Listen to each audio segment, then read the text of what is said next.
Hello everyone and welcome to today's question time, a live show where you get to ask me any question you like about games development, Unreal Engine, or anything you really want at all that you wish to know.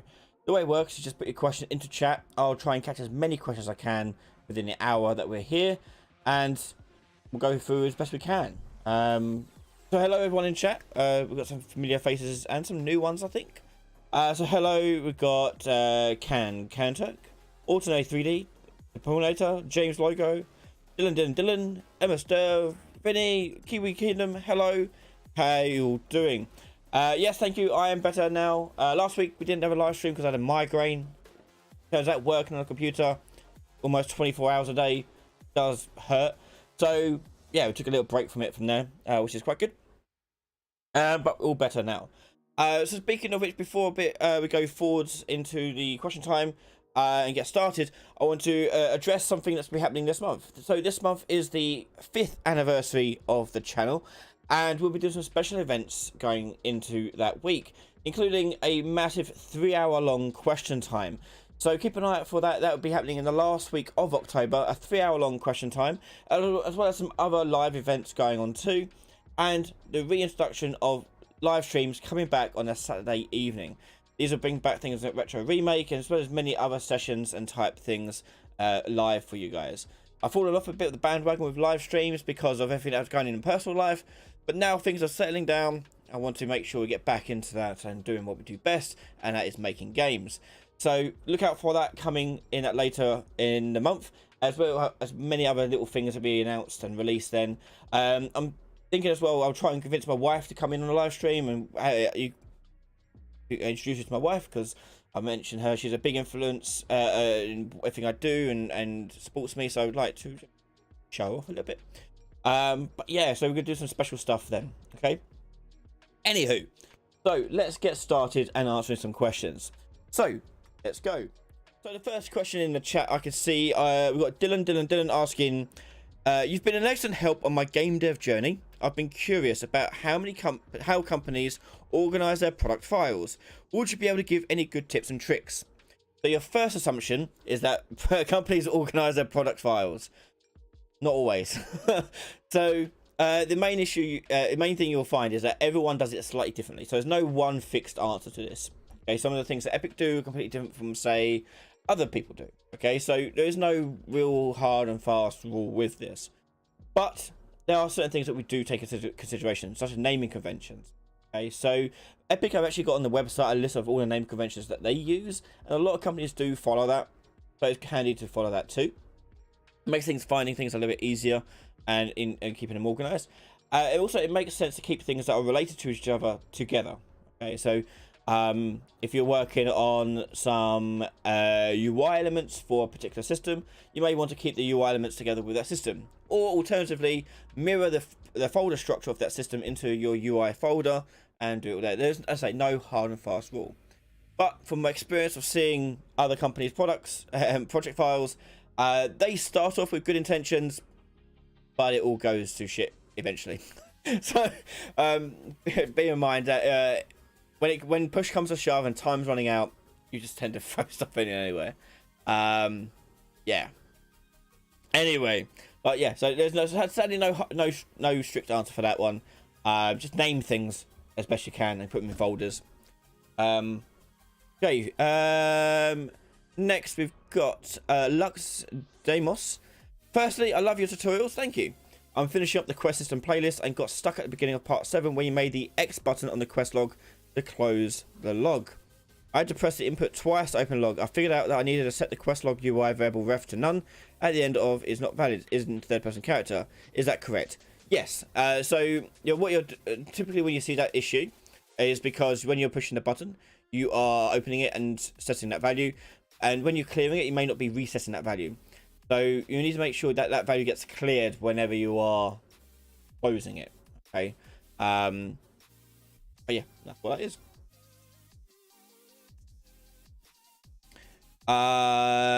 Robin Dale, can anyone else sign into Epic Games Launcher right now? I was in earlier, but I get a sign-in failure and you'll not let me in. I just logged in just to load up this project, so no problem. Next we got Guerrero, do you know any way to make AI jump to chase player on platforms, but without nav links? Because the level is procedurally generated. Is it math for launch character? Okay, yeah, you've got a couple of things to solve there. First of all, is getting your AI to chase a player, because if you're generating your nav dynamically, it won't. It will, like, the AI would come along here. I'll put a little character in to demonstrate this. Oh. Right, so there's my AI character, and let's say this thing gets generated over here, and he's running after me in this little direction. It will see I've jumped up here, but it won't see that he can jump up this. He'll go, oh, I want to walk around this. So he naturally isn't going to try and jump over it. So you'll need to put in some sort of nav link sort of system there. Now there are some ways around this. You can either do your own navigation system, so without using a nav mesh, make it move without that, which is a lot of work to do so. Alternatively, if you're using a procedural generated system, you could do something like, if he's chasing you and you jump up, you can spawn a nav link where you jump and where you land. You could do that. But if you've managed to figure out a way for him to want to go forwards and constantly run forwards, so maybe like he's chasing after you, and you tell him not to use pathfinding. Okay, so let's try and make it. Let's try and make it. As I say, better to show than tell. So AI dude, or do that. We're gonna go in there, just give him a little mesh so I can actually see him. But the trick is we don't want him to use the nav mesh. Otherwise he won't want to jump up it. He'll try running around it. So if I do any, by the way, if you ever use the generic ABP many animation blueprint for your AI, you want to go fix it, because Epic made a little mistake in here that makes it not usable for anything else other than a player. Basically, this does not work if it's AI. So you just plug this ground speed into should move. So that fixes a little mistake there, and make your AI use that animation blueprint. So yeah, we want this guy to chase after us. So I'm going to do begin play. Well, actually, I'll make a little event here. Event, move, and we'll do AI move 2. And we don't want this one, so we don't want to use this one because that's going to use pathfinding.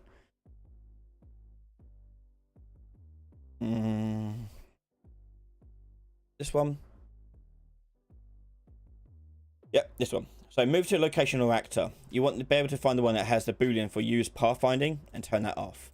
Goal actor, we're going to do here and do get actor location. No, get player actor, player character. Get your words out. Controller will be the get AI controller of this. This needs also the self-reference in the actor. Done. So without pathfinding, he should just come over to me regardless. The problem this may have though is his collision. But let's test it out first of all. So we'll put in our AI dude. Okay. Oh, wait, I didn't actually tell it to do the actual code. Let's move. There. And the reason why I've done it as a separate class here is so because when requests or move finished here, we're going to do move again. So it just keeps doing it. Okay. So there he goes. Okay, so he's chasing after me without using pathfinding. So if I jump up here. Wait. Oh, hold on. Use the wrong node for that. On move finished, move. Okay, I do request failed as well. Oops it. Okay. So if I jump up here, you'll see he's not trying to go up the slope. He's going to try and move towards me the whole time. Because he's not using pathfinding. So get him to jump then.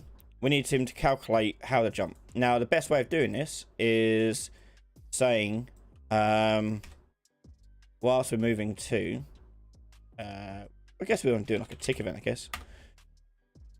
We want to do a capsule trace. Trace by channel. this. But before we do, yeah, capital trace is what we want.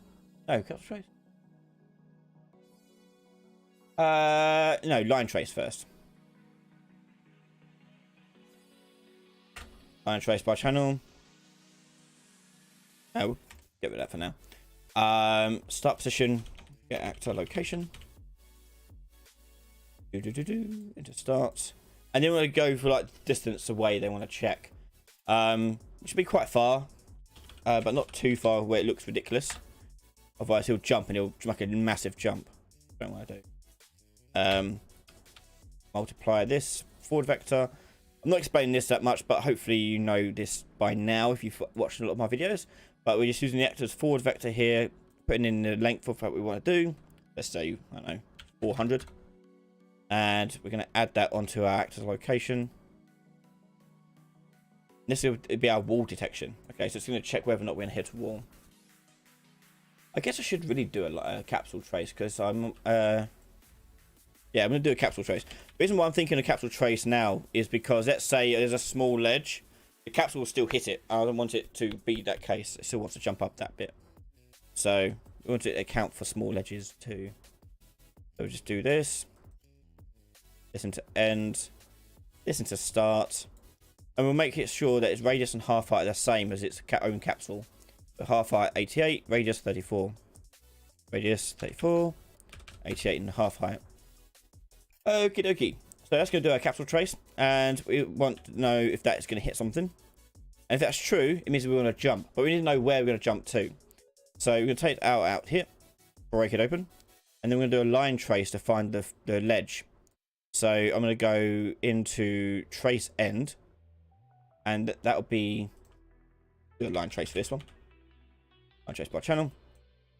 And going to true, sorry.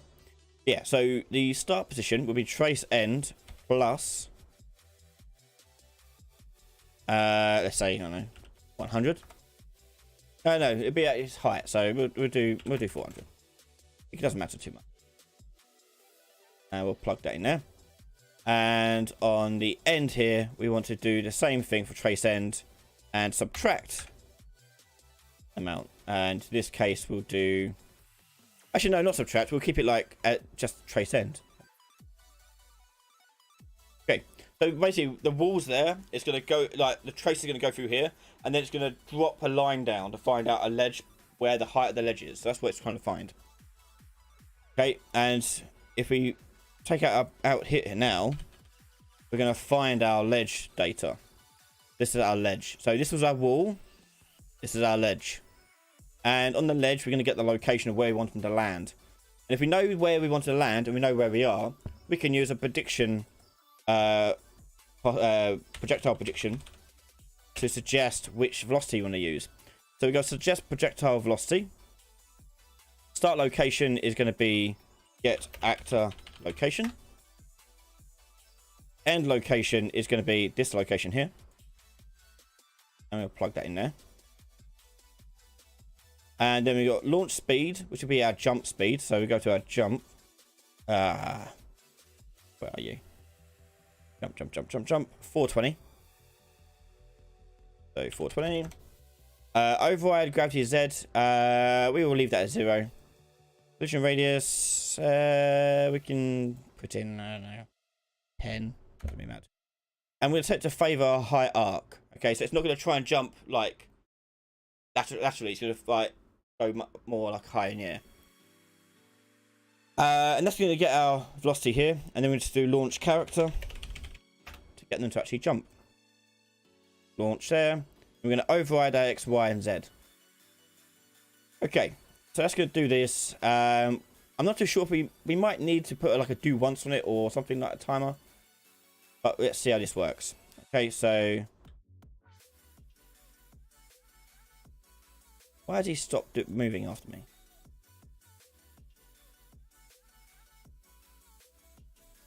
Not doing it, mate. Okay, let's find out why he's not doing it.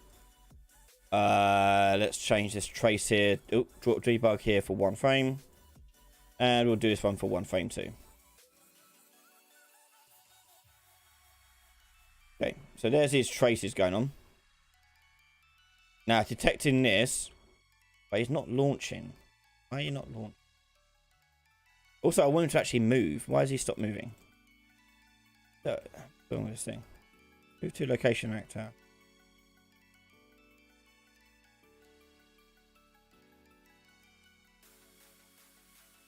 Stop and overlap, no. It should always move. If not, I'll make him go slower. Why are you not jumping, mate? Right, so he's doing the lines. We saw the lines going on. Doing this. Suggest projectile velocity. Out here.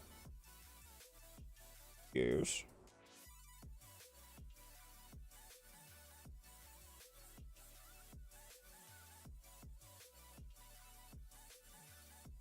Why are you not working?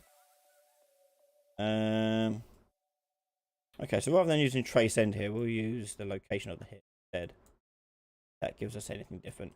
And I'll put this on like a do once, maybe. Do this, and then on reset, it'll be on landed event.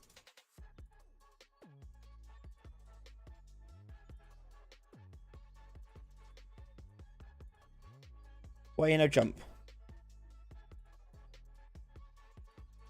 Okay, let's just put it down. Okay, so it's just projectile velocity. Get to here. Is that a breakpoint?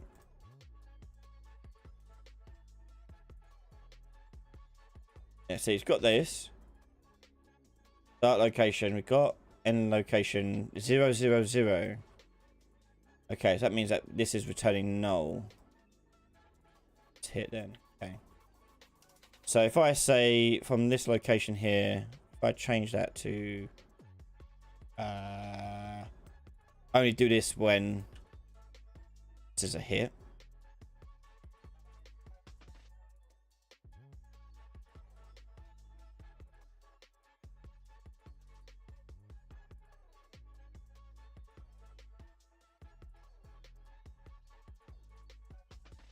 Don't get why it's not doing it. Well, I'm not seeing the line anymore. We should see the line come down. Oh, yeah, do once happened. Let's change this to be for duration. So I know there are dudes questions and all that in their thing. So yeah, why is it doing it way over there?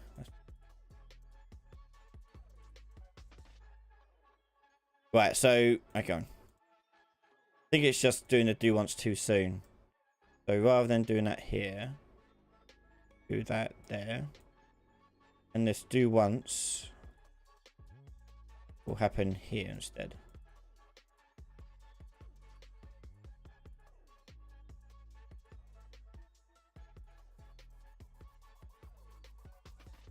Right, we're definitely getting a location, but we're not getting the hit.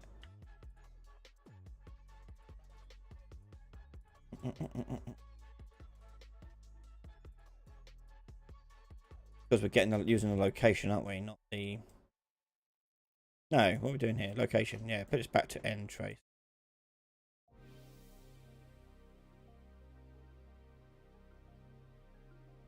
Ah, there we go. Right, so we've got start location, end location. Good.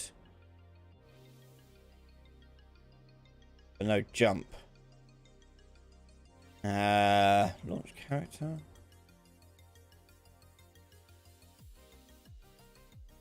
Oh.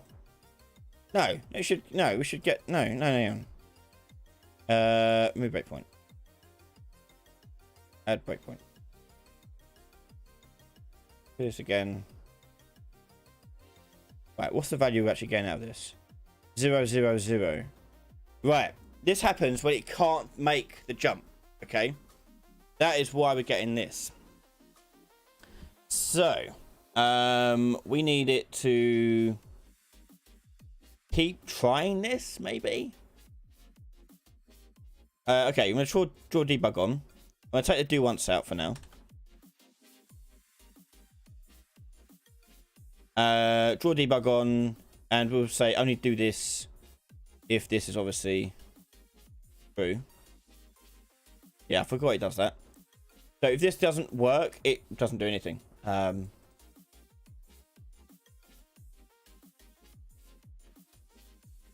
Right, so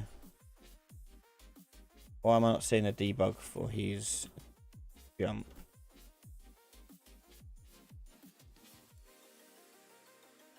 Launch speed, override gravity.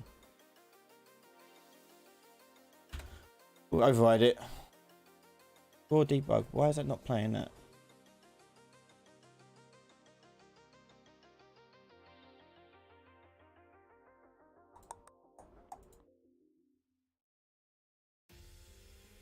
Ah. Oh, don't crash. I take that breakpoint out now.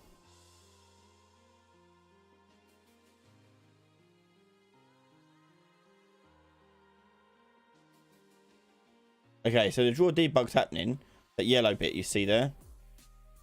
But why is it doing that? Huh? I'm confused why it's doing that though. End start location is the actor's location. End location is the location of this here.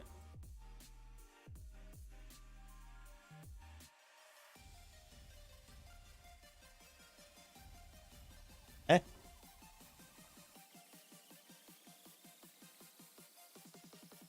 Yeah, this it should be an easy. Hang on, let's take a look at this. Yours is 0. I don't think so. Hang on, let's just print string the velocity it's getting out of this. Maybe it should draw in like a curve. Oh, and that's it. Oh yeah, there you go. Yeah. 420 minus 420. Why is it minus 420?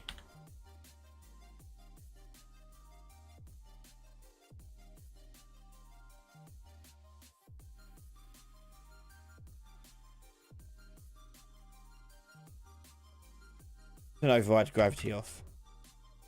I mean, I could flip it, but it shouldn't be doing that number. Never done that number before. Yeah, so override gravity hasn't. Yeah, I need to turn that on. Okay, gravity on. Okay, change launch speed here to minus 420.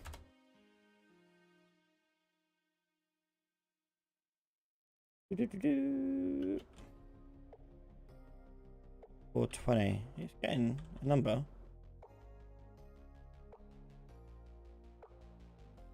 Why not?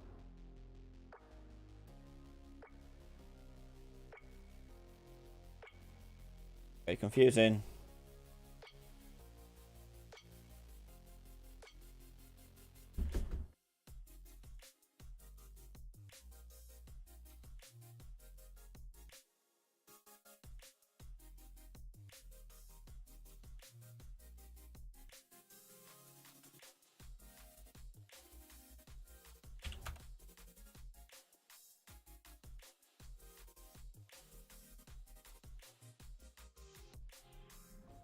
Oh, no. When I change override gravity to -1 for whatever reason, but it's not jumping to.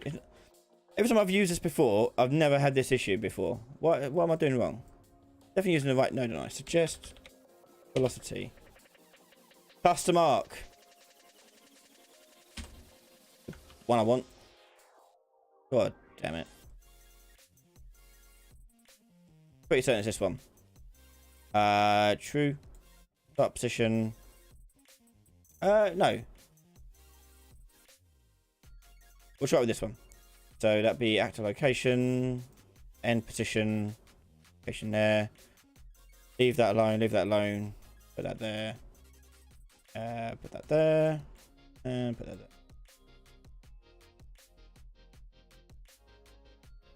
Okay, so using custom mark instead. There we go. Oh, you almost made it.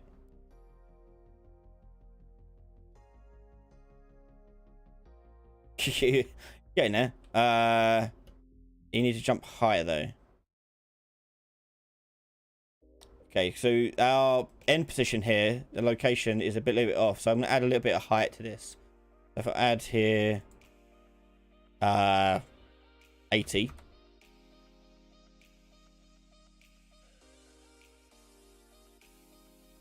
Arc parameter. Yeah, we'll leave that there. There we go.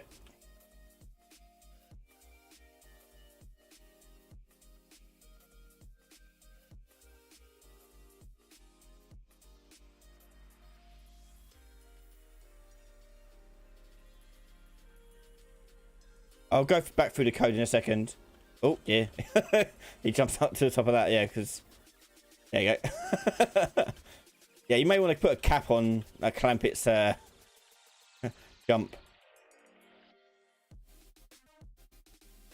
Ooh, up he goes.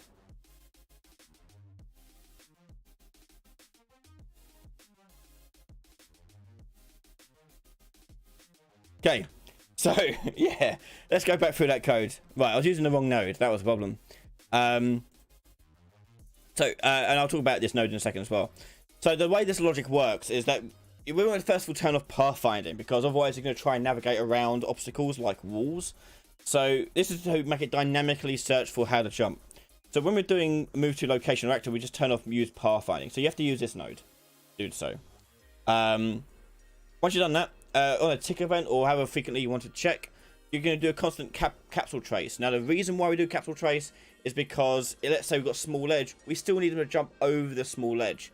So capsule trace makes sure we get like a full length trace based upon his height, and that will detect any little curbs and things like that.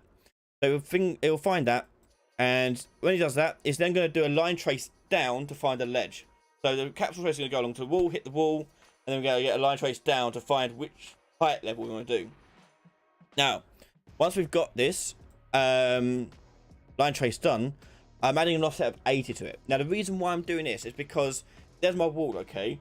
This point is going to be right on the floor by default. And you're going to try and jump up in it, okay? Now, we could tweak the arc parameter here. I'll talk about this in a second. To make that jump more viable. However, a much simpler solution is to raise the location point by 80, which is about his halfway height. So we make his halfway height now above here. So now he's aiming for a spot that's just above the floor. So he's going to jump up and try and land on it. But obviously he's just going to fall onto whatever ledge he's aiming for. So that's why we're doing the plus 80 offset there. So suggest projectile velocity custom arc. Basically you take a start position, end position, and it'll work out how hard or how fast in direction it needs to launch something in order to reach its intended goal. Okay, this works very well for like things that you want to do lock on targets with fireballs and things like that. You can do that too. But for jumping, it works really well because we can now put in a custom arc here using an arc parameter. The arc parameter basically weights the arc, so rather than being like perfect like McDonald's arches like this, it'll actually weight it one side or the other. So if you hover over this, it tells you. So height of the arc, 0.5 is a default medium arc, 0 is up, and 1 is directly like a straight line to it. Okay, so you can tweak that to get a different sort of like arc of the curve. So 0 is more up, 1 is more straight. Okay, which we're not going to use, but the straight would be used for things like grappling hooks. If you want to do stuff like that, you can do that. And then we chuck it into a launch character, obviously. And we override launch here over here, by the way. This way, it's not affected by his own momentum. The launch will take over that control completely. If we didn't do the overrides here, he would probably miss his spot because he's still technically moving. Spot there. And that gives you this result.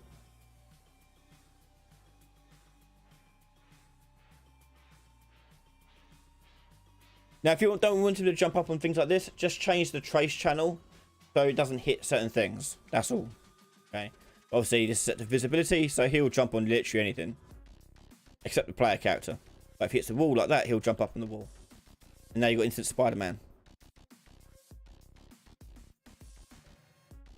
But make sure you are using a non-pathfinding version.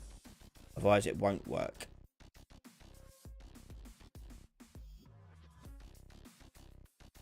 Double jump there.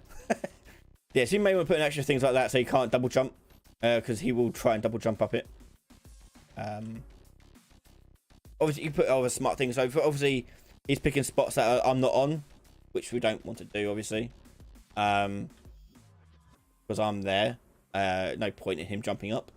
So we'll just do some logic saying, like, distance between me and him and things like that. You could add on to it. Oh yeah, there you go. Okay, next question. Let's take a look.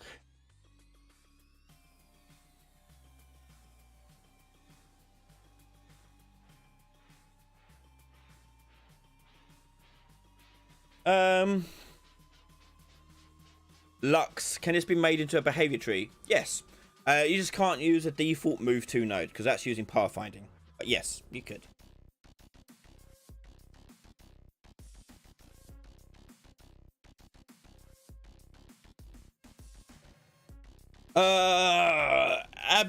Abstree.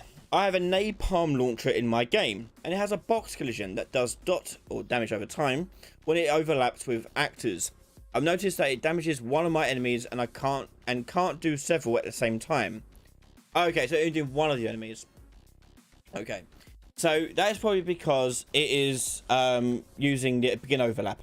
Okay, which obviously only works for the one that enters it last. So what you do?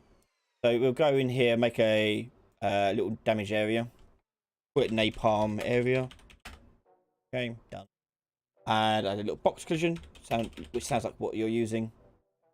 Okay. And just for effect, I'll add some particle system to this too. Fire to it, just so we can make it visually different. Okay. And I'll drag that into my box there. Okie dokie. So, let's say I put this into my scene. Let's go napalm pet area over here.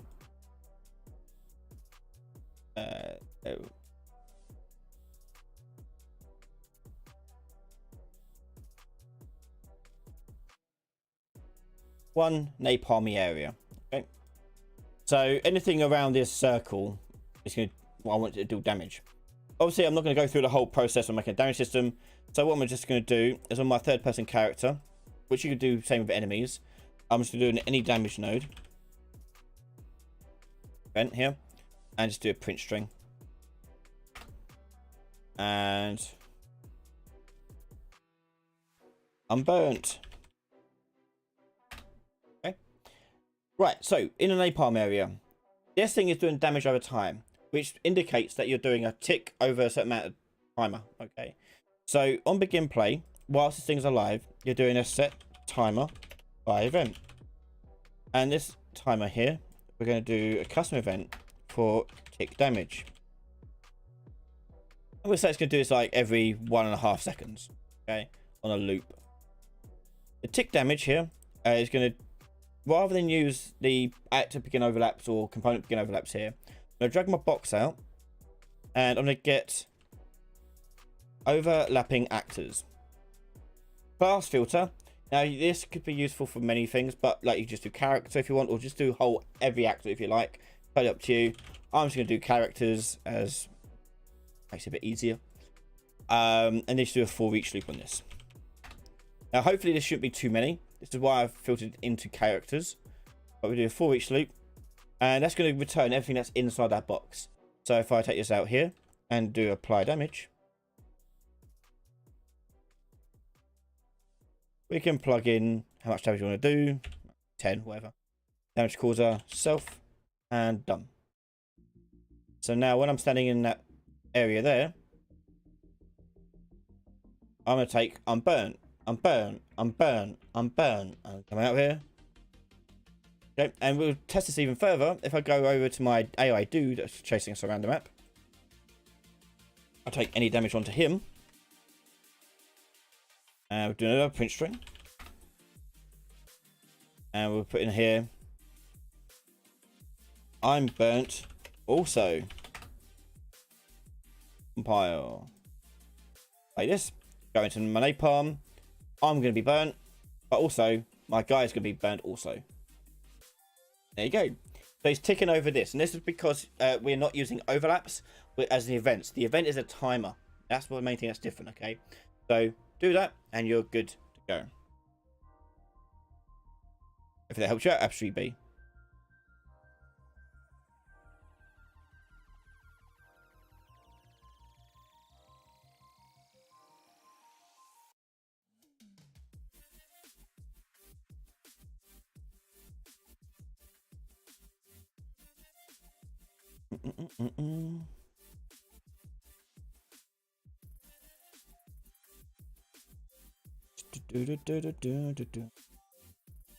Do you want to be in the credits for my game? You help so much. Sure. Let me know. By the way, if you do use any of my stuff for your games and you want to share credit, by all means, you totally can do. But what's more important, I think, in my opinion, is just tag me anything that you're advertising it. I'd love to see the stuff you're making. I'm always fascinated to see how people take the stuff I teach and see what they do with it. So do share and tag me in it so I can actually just see what you're doing. I would love to see your games. It'd be great.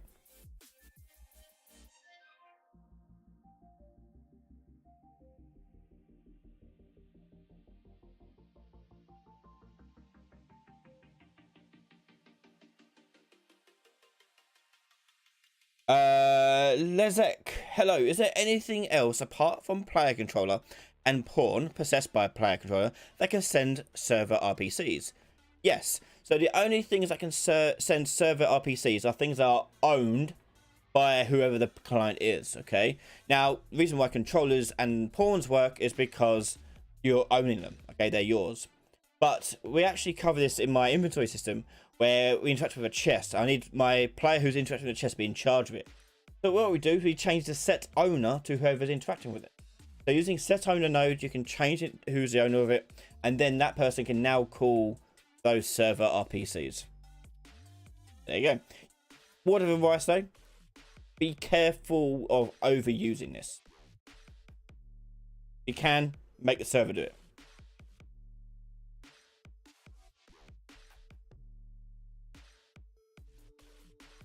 Neo Masaki, I plan on using FPS RPG tutorial for my game, just waiting for it to come out. It's going to be epic.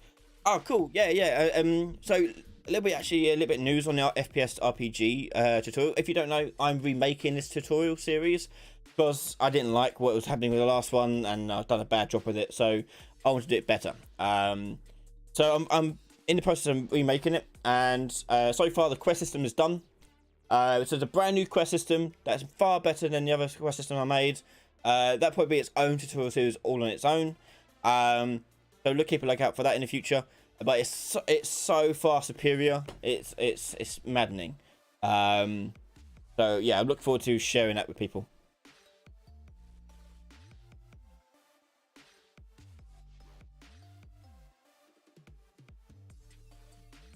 Next question. Let's find another one.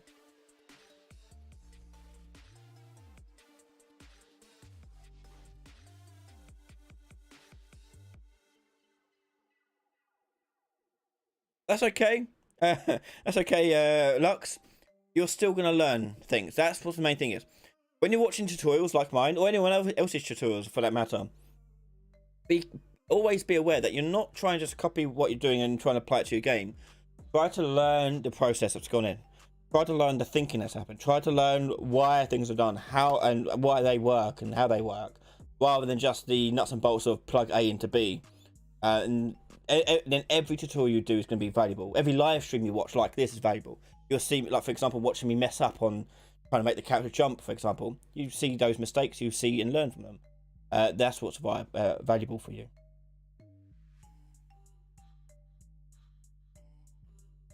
Asmund, yeah, hi. Hope you could have a look at my question about triggering different sounds with trigger boxes. Sure. Where's your question? Have you already put it in the chat, or are you waiting for you to type it up? If you could just put it in again, that'd be great. If you have put it in. Robin Dale, flashing on mesh overlap problem. Say you have two walls and they overlap exactly on the vertical plane. The overlap area flickers. An easy fix in engine. Actually, no. This is something that is called Z fighting. This is something that happens in all engines, in all 3D software entirely. For people who aren't aware of this, I'll show you what this does. We actually use this for this cube here. So if I put this in here, this flicker, okay, It's called Z or Z fighting. This is because we've got two pixels that are trying to occupy the same value in depth. Now, obviously, the engine's freaking out here because it doesn't know which one to show. It doesn't know which one to prioritize. So there is no way around this. This is just a problem that you have with just 3D games in general. There's no way around it. So what you have to do is just make sure that things don't overlap perfectly like this. So you can just pop that out, even just one number, one there, and just go, whoop, beep, little one. It fixes it straight away. Okay, so just move it just one unit and it'll fix it, no problem. Okay. Yeah, just copy and paste the question in again, Asmund.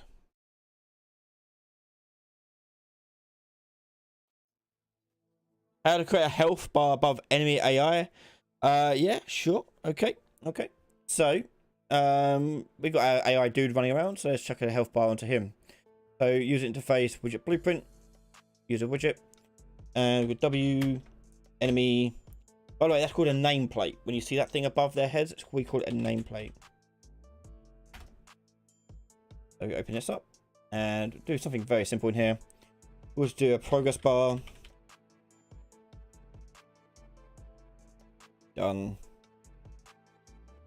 I'm not going to spend ages on making it look pretty. Okay, so then I'll go to my AI dude over here.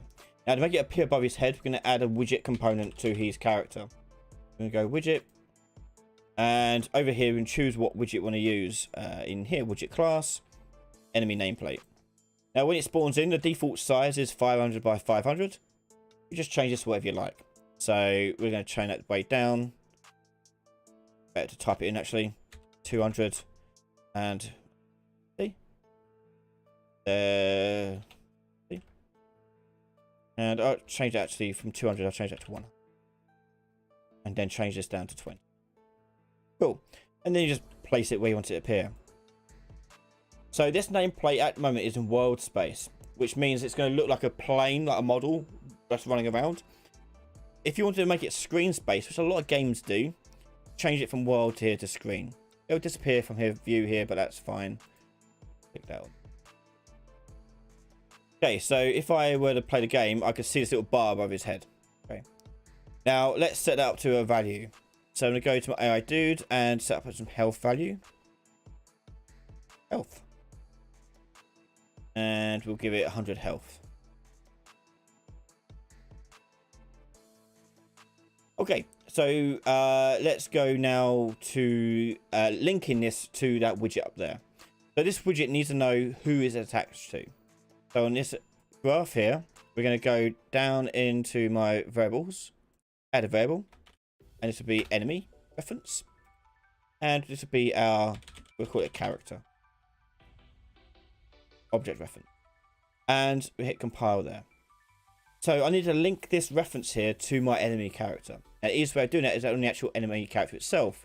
So my event graph here, we're going to go to begin play. I'm going to drag out my widget component. I need to get hold of the widget that's inside of my widget component. So if I type in widget and get user widget object, I then need to cast this to the type of widget that we're using. Cast to enemy nameplate. We can now set the health value on this guy. So do, not set health, set the enemy reference here. So we're going to go set enemy. And we'll do self. Okay. Okay, let's go back to our nameplate. So our nameplate has this enemy character class. In fact, I should actually change this to the root class of my enemy character. So I'm going to call it AI dude. By the way, there are loads of ways of doing this. This is not the only way, by all means. So on here, we're going to do we'll do a tick event. No, construct event. Sorry. On the construct event here, I need to tell my enemy here to bind its damage. So bind event to damage. Take any damage. And then we're going to tell it to update its bar. So custom event update bar. And so you can got all this image, all this data coming out of here. So I'm gonna drag out my enemy and get the health value out of this. Get health. And I need to set my progress bar's percentage to this. A progress bar's percentage is presented as a normalized value, so it goes from 0 to 1. My character's health is 100, so I just need to take their health and divide by 10. But if you want to know a better way of doing it, I'll show you. We do set percent. So rather than dividing it by a hard number, like I said, what would be better is if you do a normalize to range. This will take a value and a range, and the range max would be what is their maximum health they could have. So this guy's case would be 100. That will now normalize it to a 0 to 1 value. So if you put in 10, it's going to put 0.1. Okay, so that's going to update the bar. And what I'm going to do on the construct is just call update bar straight away. That do just okay. So if I push play, you see a blue bar above his head. Like that. So let's now take away damage from him. So go to AI dude. We've already got a damage thing set up. Broken. Let's fix that. Self. No. Yeah, self. There you go. Just gotta change the value there. So let's go to the damage area rather than print string. Take our health. Get. Subtract. Damage value, and then set that back to the health. Plug that in. Now he's got a damage bar above his head, and if I go into napalm, he's going to tick down his damage. There you go, it's going down quite a bit as he's getting burnt.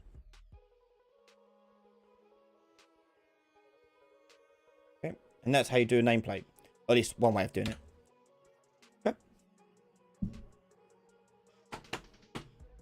Zatrix, are you planning to remake or rather continue your UE4 building tutorial series?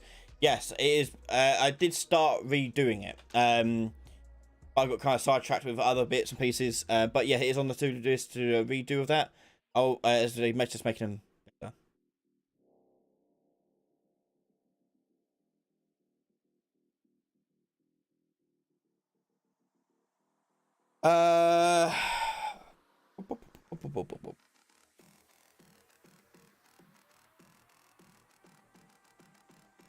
So Abs3B, so on that napalm function you built, if I place 2 of them, it stacks, but upon deleting it, doesn't stop damaging the actor.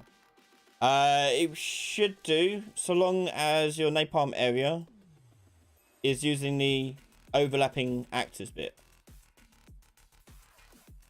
If it's deleted, then this bit can't run. And its tick damage won't run either. Okay.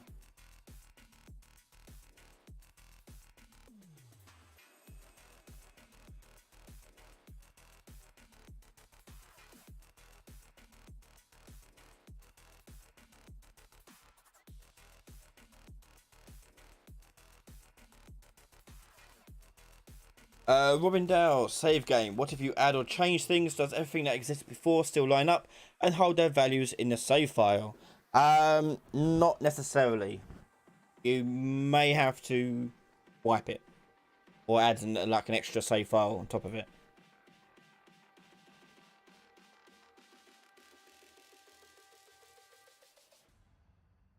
By me.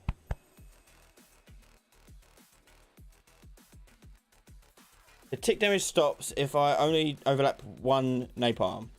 So, okay, so you're saying if I put in 2 of these guys, and I've got 2 overlapping each other.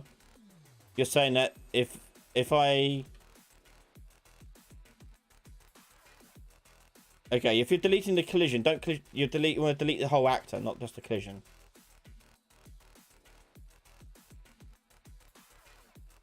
Yeah. So now you see I'm taking loads of damage. He's dead. Okay, we've got about 10 minutes left, everyone. So let's check out what other questions people have got. Game dev noob, I did want to ask you tricks to effectively manage code reuse. For example, between melee AI and shooter AI, keeping the chase behavior similar but different attack behavior.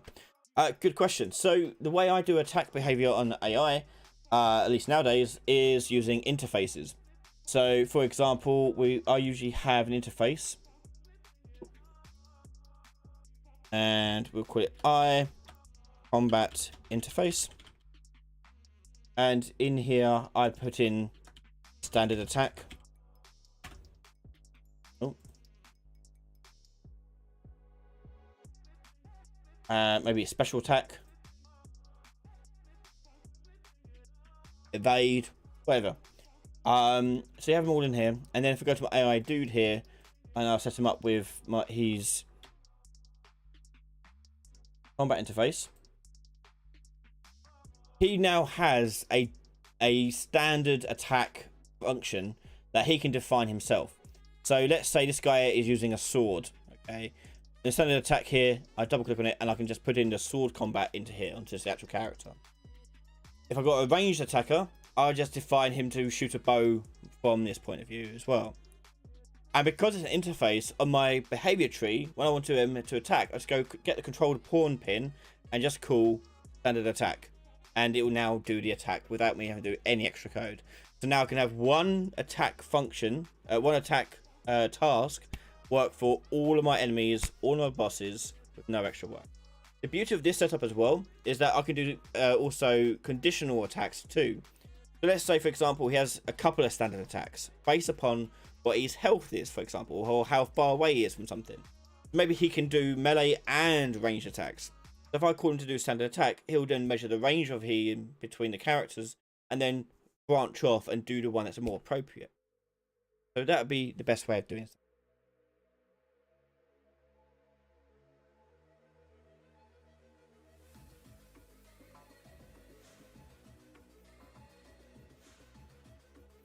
I know, bots, man, are going nuts, aren't they? Can't catch them quick enough.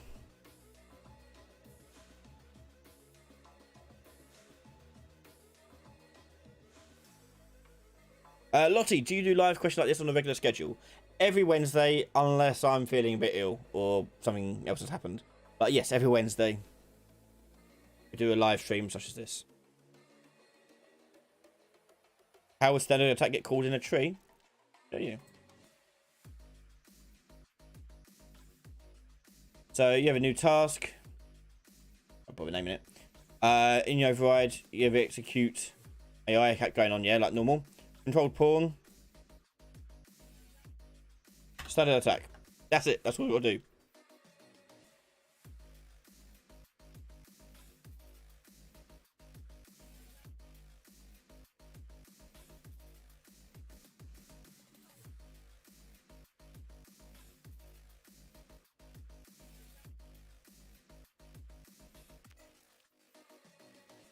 Asmund, I found a question. Could you show how to set up a trigger box can change different sounds? How do you mean? Can you give me an example of what you're trying to actually achieve? You want it so that when they walk into a trigger volume, you get a different sound each time? Or you want it to be different sound based upon what condition? Completely randomized? Or is there something else going on there?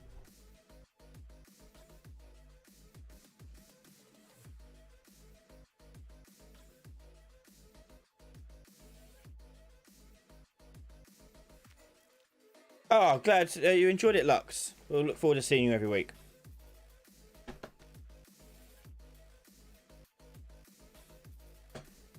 Ina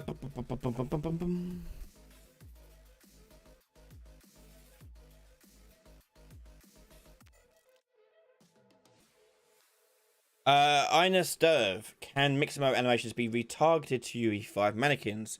Not straight away. You do have to set up your retargeter for your Mixamo ones in particular, because their bone structure is very different. So you have to bear that in mind. But the retargeting system in UE5 is a lot better suited for things like Mixamo.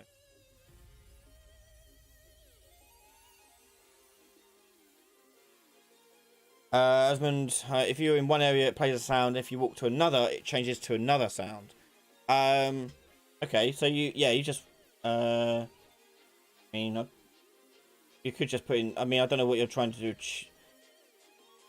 Achieve, because you could just drag sound into your thing here and change its attenuation, and then if you walk into one area you'll hear it, and if you walk out the other area you'll hear that one. Is that what you're trying to do? But yeah, if you want to do it as a blueprint, you can do. Actor, sphere collision, rebels, sound, audio wave, no, sound wave, it's called sound wave. Yeah, made it editable there, and we'll say when you overlap this sphere, we just do play audio or play sound at location or 2D, whatever you want to do. Plug in your sound value, done. And then you just set up which sound you want it to do. So if I make that sound value actually, yeah, editable like this, and I drag this into my scene, that's over here. Naturally, it's going to be a very small shape, you just make it bigger.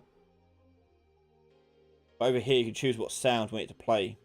Okay, so when I walk into there, it'll play that sound. Okay. And then you can drag another one in somewhere else and just change a different sound. I'm going to get rid of the AI because it's going to trigger it as well. So if I go into this one,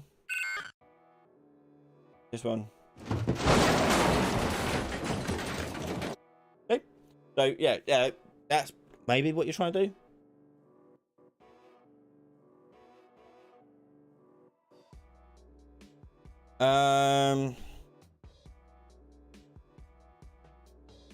Okay, we've got time for one short question. Thank you so much for all the questions, by the way. There's some really good ones. Sadly, we don't have time to answer some of them because they're quite large. But so we do this every Wednesday, so come by next time, and I'll try and get right at the start there.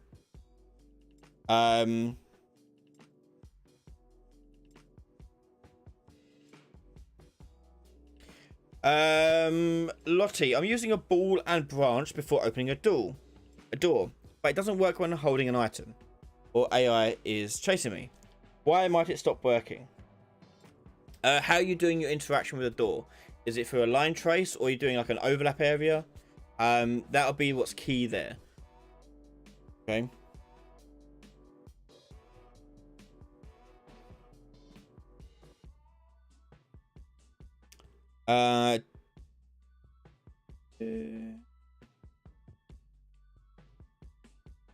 Dylan, I actually answered your question about organization right at the start of the video stream, so you can answer it there.